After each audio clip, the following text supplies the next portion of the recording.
ನೋಡಿ, ವೃಷಭ ರಾಶಿಯವರಿಗೆ 11 ಕವಡೆ ಏನಂದ್ರೆ ಮಾನಸಿಕ ಚಿಂತನೆ, ಮನಸ್ಸಿಗೆ ಡಿಸ್ಟರ್ಬೆನ್ಸು, ಓವರ್ ಸ್ಟ್ರೆಸ್ಸು. ಕರ್ಕಾಟಕ ರಾಶಿಯವರಿಗೆ ಯಾರೆಲ್ಲ ಸರ್ಕಾರಿ ಕೆಲಸದಲ್ಲಿ ಇದ್ದೀರಿ, ರಾಜಕಾರಣಿಗಳಾಗಿದ್ದೀರಿ, ಅವ್ರಿಗೆ ತುಂಬಾ ಅನುಕೂಲ ಆಗುವಂಥದ್ದು. 11 ಕವಡೆ ಅಂತ ಬಂದ ತಕ್ಷಣನೇ ಸಿಂಹ ರಾಶಿಯವರಿಗೆ ಈ ವಾರ ಸ್ವಲ್ಪ ಸ್ಟ್ರೆಸ್ ವಾರ.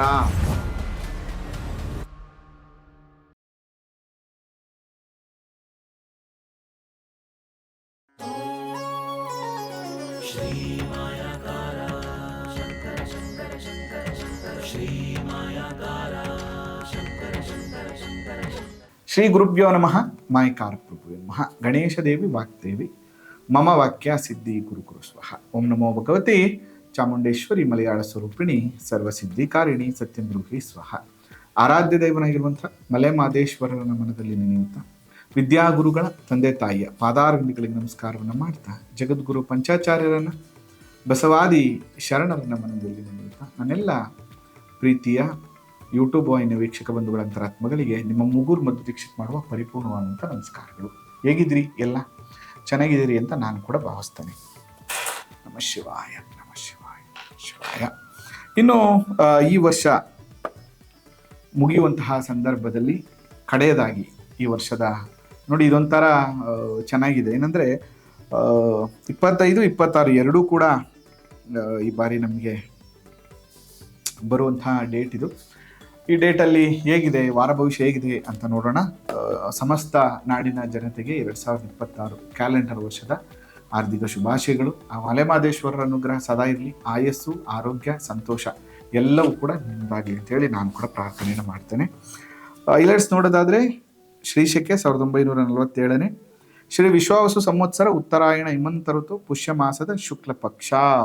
ಈ ಶುಕ್ಲ ಪಕ್ಷದಲ್ಲಿ 28ನೇ ತಾರೀಕಿಂದ ಜನವರಿ 3ನೇ ತಾರೀಕುವರೆಗೂ ಇರುವಂಥದ್ದು. ಏನಪ್ಪ ವಿಶೇಷ ಅಂತಂದರೆ ಬುಧ ಬದಲಾವಣೆ ಆಗ್ತಾ ಇದ್ದಾರೆ 29ನೇ ತಾರೀಕು. 28ನೇ ತಾರೀಕು ಏನಂತ ವಿಶೇಷ ಇಲ್ಲ. 31ನೇ ತಾರೀಕು ಮುಕ್ಕೋಟಿ ದ್ವಾದಶಿ ಇರುವಂಥದ್ದು. ಇನ್ನು 26 ಜನವರಿ 1 ಪ್ರದೋಷ ಪೂಜೆ, ಹೊಸ ವರ್ಷ ಪ್ರಾರಂಭೋತ್ಸವ. ಜೊತೆಗೆ 3ನೇ ತಾರೀಕು ಹುಣ್ಣಿಮೆ ಇರುವಂಥದ್ದು, ಬನದ ಹುಣ್ಣಿಮೆ. ಮೂಗೂರು ಬಂಡಿ ಉತ್ಸವ, ಮೂಗೂರಿನಲ್ಲಿ ವಿಶೇಷವಾದಂತಹ ಬಂಡಿ ಉತ್ಸವ ಆಗುವಂಥದ್ದು. ಇದು ಈ ವಾರದ ಹೈಲೈಟ್ಸ್. ಇನ್ನು ಮೇಷರಾಶಿಯವರಿಗೆ ಹೊಸ ವರ್ಷ ಮತ್ತು ಹಳೆ ವರ್ಷ ಎರಡೂ ಫಲ ಹೇಗಿದೆ ಈ ವಾರ ಅಂತ ನೋಡೋದಾದರೆ ಮೊದಲನೇದಾಗಿ ಮೇಷರಾಶಿಯವರಿಗೆ. ಮೇಷರಾಶಿಯವ್ರಿಗೆ 2, 4, 6, 8, 10, 12, 14 ಕವಡೆ ಅಂಗಾತ ಬಿದ್ದಿರುವಂಥದ್ದು.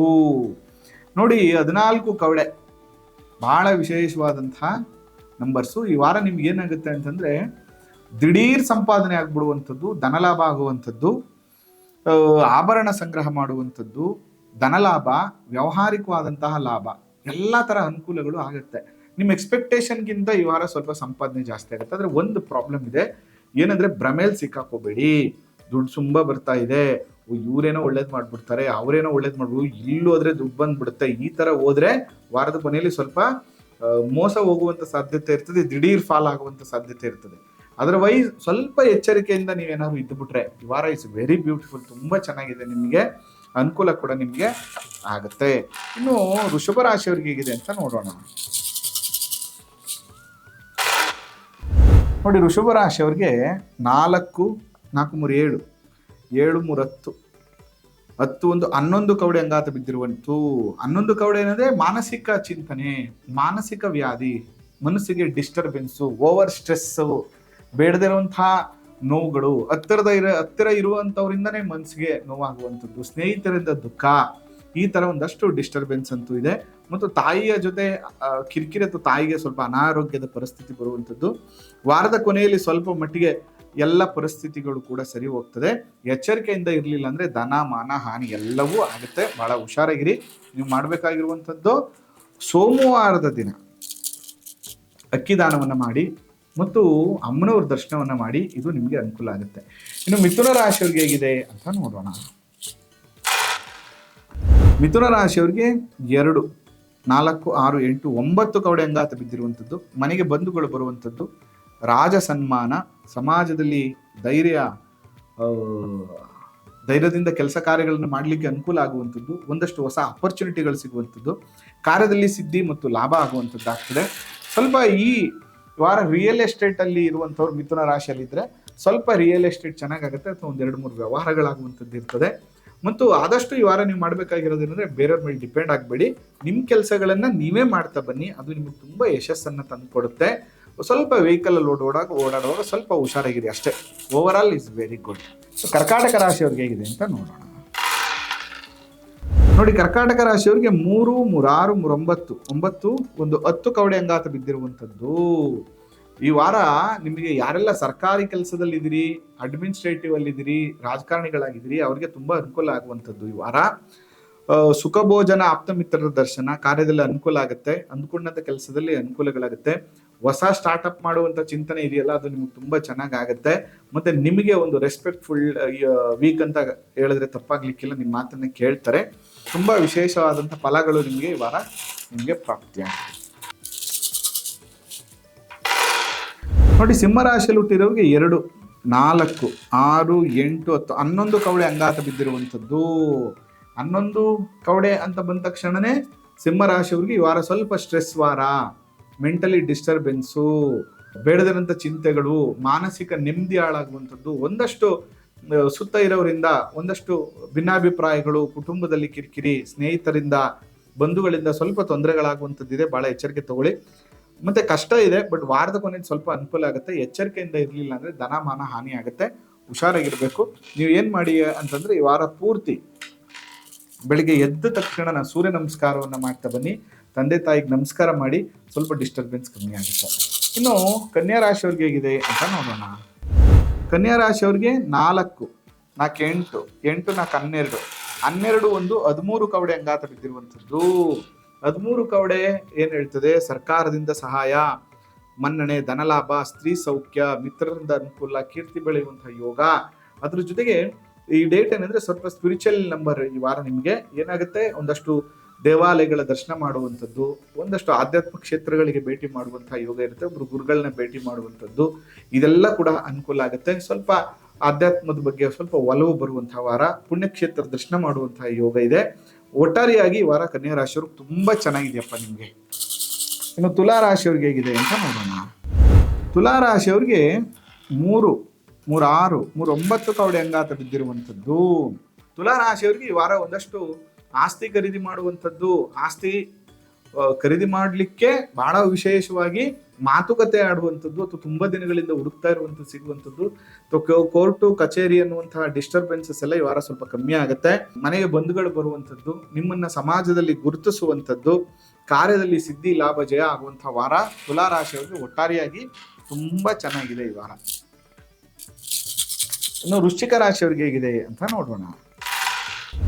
ವೃಶ್ಚಿಕ ರಾಶಿಯವರಿಗೆ 2, 4, 6, 8 ಕವಡೆ ಅಂಗಾತ ಬಿದ್ದಿರುವಂಥದ್ದು. ವೈರಿಗಳನ್ನ ಜಯಿಸುವಂಥದ್ದು, ಕೈಗೊಂಡ ಕಾರ್ಯದಲ್ಲಿ ಜಯ, ಧನಮಾನ ಲಾಭ, ಮನಸ್ಸಿನಂಥ ಕೆಲಸಗಳು ನೆರವೇರುವಂಥದ್ದು, ಇನ್ಫಿನಿಟಿ ಕೆಲಸ. ನಿಮ್ಮ ಎಂಪ್ಲಾಯ್ಸ್ ಇಂದ ನಿಮಗೆ ತುಂಬಾ ಸಪೋರ್ಟ್ ಆಗುತ್ತೆ. ಎಂಪ್ಲಾಯ್ಸ್ ನಿಮಗೆ ಕೆಲಸ ಚೆನ್ನಾಗಿ ಮಾಡಿಕೊಡುವಂಥದ್ದು, ಮತ್ತೆ ಪ್ರೊಡಕ್ಷನ್ ಚೆನ್ನಾಗಾಗುವಂತಹ ವಾರ ಇದು. ಅದರಲ್ಲೂ ಕೂಡ ಈ ಸೆಂಟ್ರಿಂಗ್ ಮಾಡ್ತಾ ಇರುವಂಥವ್ರು, ಕಬ್ಬಿಣದ ವ್ಯಾಪಾರ ಮಾಡ್ತಾ ಇರುವಂಥದ್ದು, ಪೇಂಟ್ ಮಾಡುವಂಥವ್ರು, ಸೆಕ್ಯೂರಿಟಿ ಏಜೆನ್ಸಿ ನಡೆಸ್ತಾರೆ, ಇವ್ರಿಗೆಲ್ಲ ಅಂತೂ ಈ ವಾರ ಬಹಳ ವಿಶೇಷವಾಗಿರುವಂಥ ವೃಶ್ಚಿಕ ರಾಶಿಯಲ್ಲಿ ಹುಟ್ಟಿರುವಂಥವ್ರಿಗೆ. ಇನ್ನು ಧನುಸ್ ರಾಶಿಯವ್ರಿಗೆ ಹೇಗಿದೆ ಅಂತ ನೋಡೋಣ. ನೋಡಿ, ಧನುಸ್ ರಾಶಿಯವ್ರಿಗೆ 3, 3, 6, 3, 9, 9, 10, 11 ಕವಡೆ ಅಂಗಾತ ಬಿದ್ದಿರುವಂಥದ್ದು. ಚೆನ್ನಾಗಿಲ್ಲ ಕಣ್ರಪ್ಪ ಧನುಸ್ ರಾಶಿಯವ್ರಿಗೆ.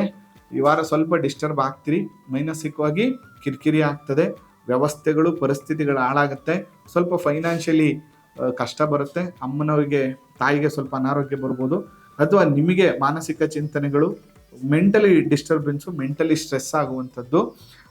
ವಾರದ ಕೊನೆಯಲ್ಲಿ ಸ್ವಲ್ಪ ಅಂದರೆ ಆಗ್ತಾ ಇರುವಂತಹ ಪರಿಸ್ಥಿತಿಗಳು, ಜೊತೆಗಿದ್ದಂಥವ್ರು ಮಾಡುವಂತಹ ಮೋಸಗಳು ನಿಮಗೆ ನೋವನ್ನು ತಂದು ಕೊಡುತ್ತೆ.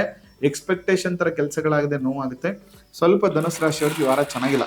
ಧನುಸ್ ರಾಶಿಯವ್ರು ಮಾಡಬೇಕಾಗಿರೋದು ಭಾಳ ಸಿಂಪಲ್ ರೆಮಿಡಿ ಏನಂತಂದರೆ, ಅರಳಿ ವೃಕ್ಷ ಪ್ರದಕ್ಷಿಣೆ ಮಾಡಿ ಒಂದು 5-10 ನಿಮಿಷ ಅರಳಿ ವೃಕ್ಷದ ಕೆಳಗಡೆ ಕುತ್ಕೊಂಡು ಸ್ವಲ್ಪ ಬ್ರೀತಿಂಗ್ ಎಕ್ಸಸೈಸ್ ಮಾಡಿ, ಜೊತೆಗೆ ಶಿವನ ದರ್ಶನವನ್ನು ಮಾಡಿ. ಇದರಿಂದ ನಿಮಗೆ ಸ್ವಲ್ಪ ಪ್ರಶಾಂತತೆ, ಮಾನಸಿಕ ನೆಮ್ಮದಿ ತುಂಬ ಇಂಪಾರ್ಟೆಂಟ್ ಇಲ್ಲಿ. ಇನ್ನು ಮಕರ ರಾಶಿಯವ್ರಿಗೆ ಹೇಗಿದೆ ಅಂತ ನೋಡೋಣ.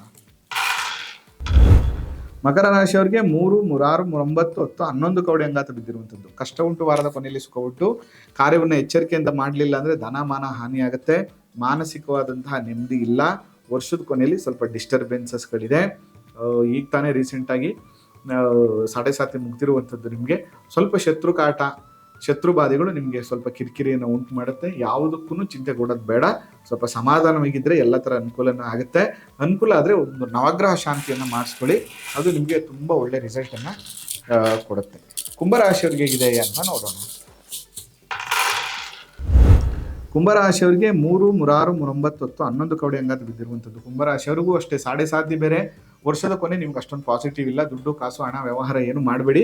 ಮಾನಸಿಕ ನೆಮ್ಮದಿ ಹಾಳಾಗುತ್ತೆ, ಅವಮಾನ ಅಪವಾದಗಳಾಗುತ್ತೆ, ಮಾನಸಿಕ ಖಿನ್ನತೆ, ಡಿಸ್ಟರ್ಬೆನ್ಸಸ್ಸು, ಲೋನ್ಲಿನೆಸ್ ಜಾಸ್ತಿ ಬರುವಂಥದ್ದು, ಲೈಫ್ ಇಷ್ಟೇನೆ ಅನ್ನುವಂಥ ಬೇಸರ, ಈ ಥರದ್ದೆಲ್ಲ ಈ ವಾರ ಆಗುತ್ತೆ. ಸ್ವಲ್ಪ ಸಮಾಧಾನವಾಗಿರಿ. ನೀವು ಮಾಡಬೇಕಾಗಿರೋದು ಏನಂದರೆ ವರ್ಷದ ಕೊನೆ ಯಾವುದಾದ್ರೂ ಕುಟುಂಬದ ಜೊತೆ ಯಾವ್ದಾದ್ರು ಪುಣ್ಯಕ್ಷೇತ್ರಕ್ಕೆ ಹೋಗ್ಬಿಟ್ಟು ಬನ್ನಿ, ಸ್ವಲ್ಪ ಅನುಕೂಲ ಆಗುತ್ತೆ. ನದಿ ಸ್ನಾನ ಮಾಡುವಂಥದ್ದು ಅಥವಾ ಕೊನೆ ಪಕ್ಷ ಕ್ಷೇತ್ರ ದರ್ಶನಕ್ಕೆ ಹೋಗ್ಬಿಟ್ಟು ಬನ್ನಿ, ಸ್ವಲ್ಪ ರಿಲ್ಯಾಕ್ಸ್ ಆಗುತ್ತೆ. ಮೀನರಾಶಿಯವ್ರಿಗೆ ಹೇಗಿದೆ ಅಂತ ನೋಡೋಣ. 3, 3, 6, 3, 9 ಕವಡೆ ಅಂಗಾತ ಬಿದ್ದಿರುವಂಥದ್ದು. ಮೀನರಾಶಿಯವ್ರಿಗೆ 7.5 ನಡೀತಾ ಇದೆ. ಆದರೂ ಕೂಡ ಈ ವಾರ it is a very positive week ಅಂತ ಕರಿಬೋದು. ರಿಯಲ್ ಎಸ್ಟೇಟ್ ಮಾಡ್ತಾ ಇರುವಂಥವ್ರಿಗೆ, ಎಲೆಕ್ಟ್ರಾನಿಕ್ಸ್ ಕಂಪ್ನಿ ನಡೆಸ್ತಾ ಇರುವಂಥವ್ರು, ರಿಯಲ್ ಎಸ್ಟೇಟ್ ಮಾಡ್ತಾ ಇರುವಂಥವ್ರು, ಸ್ಪೀಕರ್ಸು, ಇವ್ರಿಗೆಲ್ಲ ಕೂಡ ಈ ವಾರ ತುಂಬ ಚೆನ್ನಾಗಿದೆ. ತುಂಬ ಹಣಕಾಸಿನ ವ್ಯವಹಾರಗಳಾಗುತ್ತೆ, ವ್ಯಾವಹಾರಿಕವಾಗಿ ಅನುಕೂಲ ಆಗುತ್ತೆ. ಇದು ಧನುರ್ಮಾಸ ಇಯರ್ ಎಂಡ್ ಯಾವುದು ಬಿಸ್ನೆಸ್ಗಳು ನಡೀಲಿಲ್ಲ ಅಂದರೂ ಕೂಡ ಮಾತುಕತೆ ಆಗುತ್ತೆ, ಅದರಿಂದ ನಿಮಗೆ ಅನುಕೂಲ ಆಗುತ್ತೆ. ಈ ವಾರ ವೆರಿ ಪಾಸಿಟಿವ್, ತುಂಬ ಅನುಕೂಲ ಆಗುತ್ತೆ. ಆದರೂ 7.5 ನಡೀತಾ ಇರೋದ್ರಿಂದ ಸ್ವಲ್ಪ ಗಮನಿಸಿ. ಮತ್ತು ಈ ವರ್ಷದ ಕೊನೆಯಲ್ಲಿ ಒಂದಷ್ಟು ಗೌರವ ಸನ್ಮಾನಗಳು ನಿಮ್ಮನ್ನು ಹುಡುಕೊಂಡು ಬರುವಂಥದ್ದು, ಒಂದಷ್ಟು ಪ್ರಶಂಸೆಗಳು ಸಿಗುವಂಥ ವಾರ ಕೂಡ ಇದು ನಿಮಗೆ. ಒಟ್ಟಾರೆಯಾಗಿ ಮೀನರಾಶಿಯವರಿಗೆ ಈ ವಾರ ತುಂಬ ಚೆನ್ನಾಗಿದೆ ಅಂತ ಹೇಳ್ತಾ, ಇದು ವಾರದ ಭವಿಷ್ಯ. ಯಾವಾಗಲೂ ಕೂಡ ಈ ಶಕುನಾದಿ ಪ್ರಶ್ನ ನೋಡುವಂಥ ಸಂದರ್ಭದಲ್ಲಿ ಒಂದು 3 ತಿಂಗಳು 6 ತಿಂಗಳು ಒಂದ್ಸರಿ ನಿಮ್ಮ ಜಾತಕಗಳನ್ನು ಕೂಡ ಪರಿಶೀಲನೆ ಮಾಡಿಸ್ಕೋಬೇಕು. ಅದರಲ್ಲಿರುವಂಥ ದಶಾ ಭುಕ್ತಿ ಬಲದ ಮೇಲೆ ಕೂಡ ಫಲಗಳ ನಿರ್ಣಯ ಆಗುತ್ತೆ ಅಂತ ಹೇಳ್ತಾ ಇವತ್ತಿನ ಸಂಚಿಕೆಯನ್ನು ಮುಗಿಸ್ತಾ ಇದ್ದೇನೆ. ಮಲೆ ಮಹದೇಶ್ವರ ಅನುಗ್ರಹ ಸದಾ ನಿಮ್ಮ ಮೇಲಿರಲಿ. ನಮಸ್ಕಾರ.